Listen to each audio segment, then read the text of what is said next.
Hello, readers of Every Word, and welcome to Every Word 365. I'm your host, Christina Madsen, and today we are reading Genesis 10 through 11.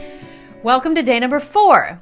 So aside from the Tower of Babel, and I'm of course including a link to more information from Got Questions on that whole story, today's reading included a lot of ancestry and lists of descendants, and I know that can get boring. But I try to remember that every word in the Bible is there for a reason, and I do my best not to glaze over it. I'm not saying it's easy. I'm saying that's my goal.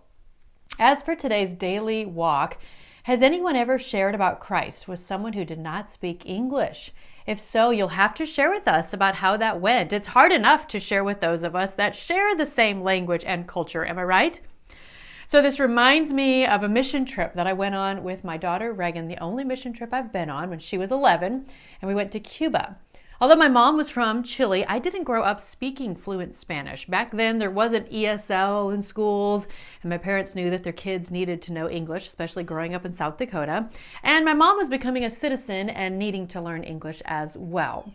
But every few years, we would go to Chile to visit my mom's family, and I really struggled to learn it and relied heavily on my sisters.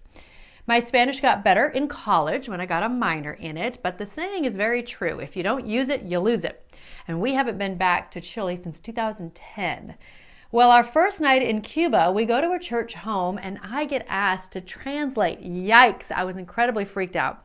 So my sweet Reagan offers to share her testimony that night so that I could practice on the 45-minute bus ride. She really is my encourager. With her kind encouragement, I actually did it. I no doubt spoke some words incorrectly and maybe sounded like broken Spanish, but they could understand and they responded.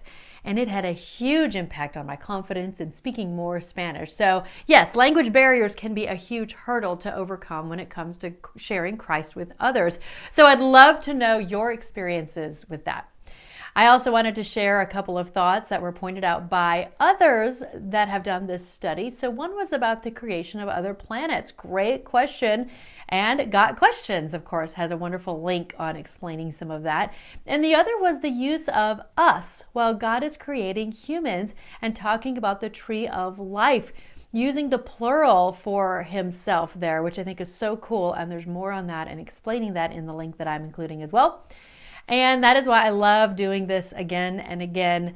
This is my 10th time through, my 9th time taking others through, and new and different things jump out to every reader and me every time. And it gives us all an opportunity to ask questions and or share thoughts that you may not be comfortable saying in front of a group, but you're safe in this group. Be sure to add yourself to that Facebook group. That is where we can comment and share our thoughts. You can also comment on these podcasts, of course, as well.